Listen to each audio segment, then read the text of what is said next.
दोस्तों आज हम आपको लेकर जा रहे हैं भारत के एक सुंदर राज्य उत्तर प्रदेश, जिसे शॉर्ट में यूपी भी कहा जाता है। साल 1950 से पहले इस राज्य को यूनाइटेड प्रोविंस के नाम से जाना जाता था। आपको बताता चलूं कि उत्तर प्रदेश की सीमाएं उत्तर में उत्तराखंड और हिमाचल प्रदेश से, पश्चिम में हरियाणा, दिल्ली और राजस्थान से, तो वहीं दक्षिण में मध्य प्रदेश और छत्तीसगढ़ से तथा पूर्व में झारखंड और बिहार राज्यों के साथ साझा करती हैं। लगभग 2,43,286 स्क्वायर किलोमीटर में फैला यूपी क्षेत्रफल के लिहाज से भारत का चौथा सबसे बड़ा राज्य है, जो आकार में श्रीलंका से लगभग 4 गुना बड़ा है। वहीं यहाँ की जनसंख्या 25 करोड़ के करीब है, जो भारत का सबसे अधिक आबादी वाला शहर माना जाता है। यानी उत्तर प्रदेश एक देश होता तो दुनिया का 5वां सबसे ज्यादा आबादी वाला देश होता। वैसे आपको बताता चलूं कि आज पाकिस्तान की जितनी आबादी है उससे ज्यादा आबादी भारत के इस यूपी राज्य में रहती है। यहाँ लगभग 22% लोग शहर में रहते हैं, जबकि 78% लोग गांव में बसे हुए हैं। आपको जानकर ताज्जुब होगा कि यूपी को भारत के सबसे ज्यादा डेंसिटी वाले राज्यों में गिना जाता है, जहां आपको 1000 लोग पर स्क्वायर किलोमीटर में नजर आएंगे। वहीं जेंडर रेशियो की बात करें तो यूपी में 92 महिलाओं पर 100 पुरुष पाए जाते हैं। आपको जानकर बड़ा दुख होगा कि यूपी को भारत के सबसे अशिक्षित राज्यों में गिना जाता है, जिसकी लिटरेसी रेट 67.68% है। साथ ही यूपी को भारत के टॉप 10 गरीब राज्यों में गिना जाता है, जहां की तकरीबन 23% आबादी गरीबी रेखा के नीचे आती है। दोस्तों लखनऊ उत्तर प्रदेश की राजधानी और सबसे बड़ा शहर माना जाता है। लखनऊ का समृद्ध इतिहास नवाबों के शासनकाल से जुड़ा हुआ है, जिस वजह से इस शहर को नवाबों का शहर भी कहा जाता है। दोस्तों हिंदी उत्तर प्रदेश की आधिकारिक भाषा है, जो यहाँ व्यापक रूप से बोली जाती है। इसके अलावा 1989 में उर्दू को इस राज्य की दूसरी आधिकारिक भाषा के रूप में अपनाया गया था। साथ ही यूपी में 26 अलग अलग भाषाएं बोली जाती हैं।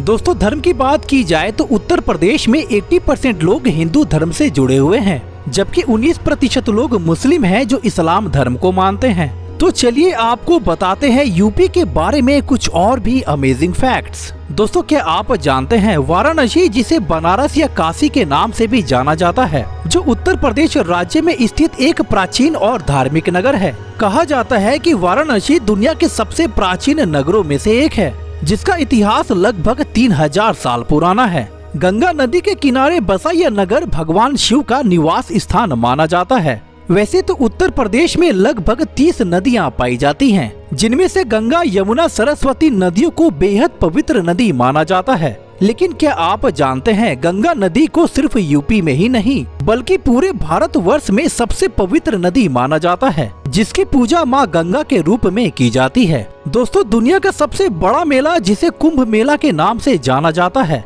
वो यूपी के प्रयागराज में ही लगता है। 12 साल में एक बार लगने वाले इस मेले में देश विदेश से करोड़ों लोग यहाँ स्नान करने के लिए आते हैं। साथ ही गंगा, यमुना और सरस्वती का संगम भी प्रयागराज में ही होता है, और यही वजह है कि प्रयागराज हिंदू धर्म का एक पवित्र तीर्थ स्थल माना जाता है। आपको बताता चलूं कि उत्तर प्रदेश के केवल 7% हिस्से में ही जंगल पाए जाते हैं, जबकि 60% भूभाग पर कई सारे फसलों की खेती की जाती है, क्योंकि उत्तर प्रदेश में कृषि का विशेष महत्व है और राज्य की अर्थव्यवस्था का एक बहुत बड़ा हिस्सा कृषि पर ही निर्भर करता है। लेकिन क्या आप जानते हैं पूरे भारत में गेहूं का सबसे ज्यादा उत्पादन उत्तर प्रदेश में ही होता है। साथ ही यूपी में गन्ने की खेती भी सबसे ज्यादा की जाती है, और भारत के कुल गन्ना उत्पादन में आधा अकेले उत्तर प्रदेश ही करता है। और यही वजह है कि उत्तर प्रदेश को गन्ने का कटोरा के नाम से भी जाना जाता है। दुनिया के 7 अजूबों में शामिल आगरा का ताजमहल यूपी में ही स्थित है, जिसे देखने के लिए देश विदेश से लोग आते हैं। यह राज्य हर चीज में आगे रहा है,